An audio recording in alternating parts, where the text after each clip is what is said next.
What's up, everybody? It's your boy Church, and I am here with Miss Kirstin. Guys. So, what we're doing is, like you've seen some of our other videos that I am interviewing some of the ladies and the men here.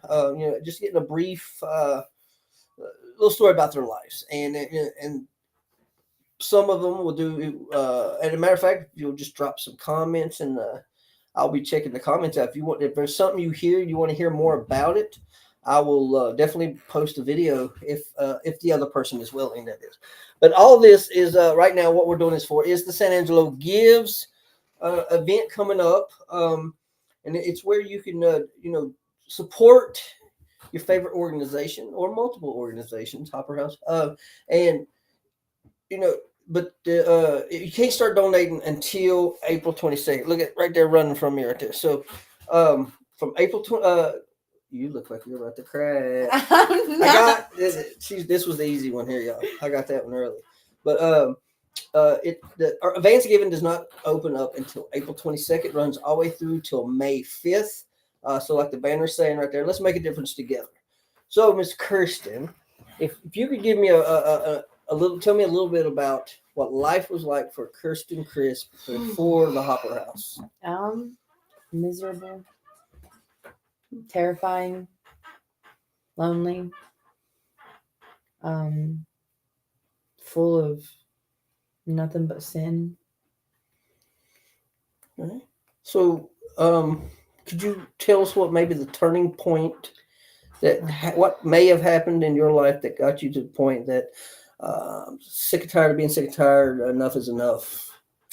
Well, just being real honest, I was in a very dangerous situation that I put myself in, where I was getting hurt real bad.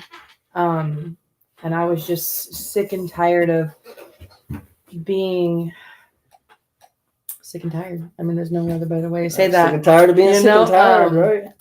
I was tired of putting things inside me, picking up and putting in to try to mask how I was feeling and cover up the hurt that I had inside, How did you hear about the Hopper House? Well, that's a funny story. Okay.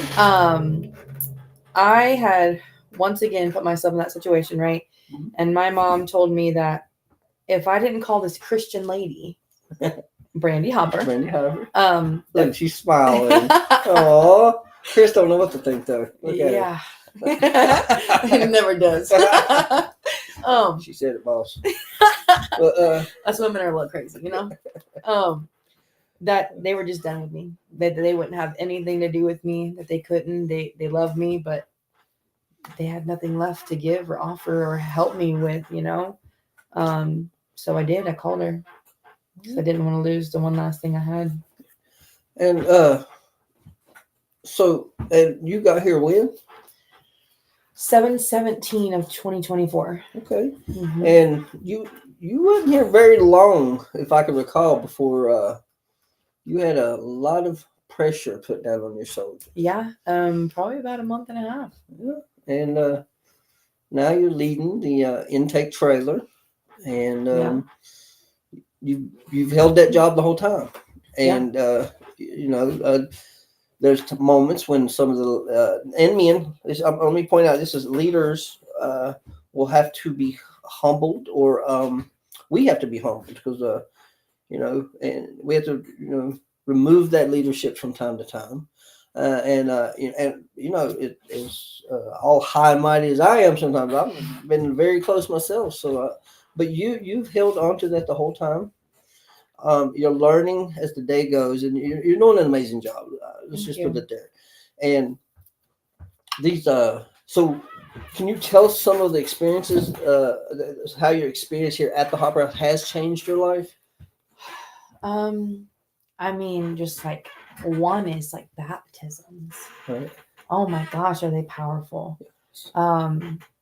It's just like watching somebody who was so lost and broken as I was when I first came in. And my first week I did a baptism. That was like my entry point into Hopper House. Right. Was my first weekend was baptism weekend. It's just like watching them come out of the water, it's mind blowing. you know, and the fellowship and the family that you make and the friends. And a lot of times I feel like, I'm going to speak for myself as an addict.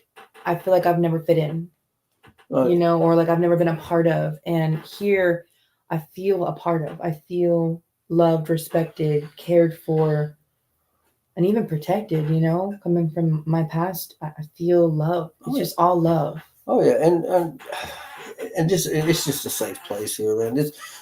You're in a community full of people where at one time nobody could trust. Yeah. And now it's just a level of trust that I've seen here. Like me, I do lock my door, but I don't have to. Yeah. And it's just habits for me, as far as old habits. Some hard to break, but I know that I can leave it unlocked, and it's just trust, and that type of stuff is what gets built up, and and so now I know, it says right here, what does your future look like now because of the Hopper House? So let's rewind a little bit with the parents. Yeah. Is that relationship still like that? No. All right, let's hear Oh about that. man.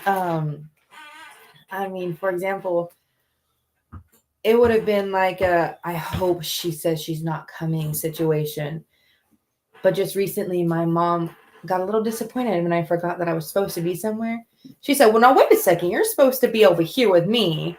You know? I mean, we go to lunches and dinners, and my parents actually like do things for our community, you Yes. know, like Yes. my dad likes to come out here and ride bikes with the guys, and they donate clothes. I mean, they're all in for my recovery here at Hopper House. And my dad said the other day, Hopper House is not just a sober living house. No. It's a whole community. Yes. It's a lifestyle almost. It is. You know, like, and I had to do that. I had to be all in or all out. But I mean, don't get me wrong, like there's a lot of freedom where I could make a lot of mistakes if I wanted to. It is. But when you have people like you and Brandy and Chris and Ellen that just like continuously lift you up, I mean, it's almost like you don't want to disappoint them too, you know, like. Yes. But my family, you know, they're so loving. I get a text from my dad almost every morning now. That's amazing. Dad loves you. You're so beautiful. Me and my sister FaceTime a lot now, and that was a relationship she said was never going to happen again. If I recall, a while back, the time is just, it leaves my mind, but it was a thing that your family was still worried about certain things, and I told you, just patience, give it time, and it seems like that it's working out. It is. That's amazing. I've probably been closer to my family today than I've ever been in my life. That's amazing. All right, so one last thing, and before I say this, I'm gonna remind everybody: April 22nd. It starts April 22nd for Advanced Giving. You can go to the website / Hopper House, or you can just search the Hopper House on the San Angelo Gives website. And right now, there's no donate button, but there will be April 22nd through May 5th, and then obviously the day of, right after Cinco de Mayo. Taco. I'm on a diet. Those are my favorite. I'm on the diet. But if you could say one thing to someone thinking about donating on San Angelo Gives Day or Advanced Giving, April 22nd through May 5th, what would it be? This place not only saved my life, but it saved my soul. It gave me back the necessary tools and hope and courage and just everything.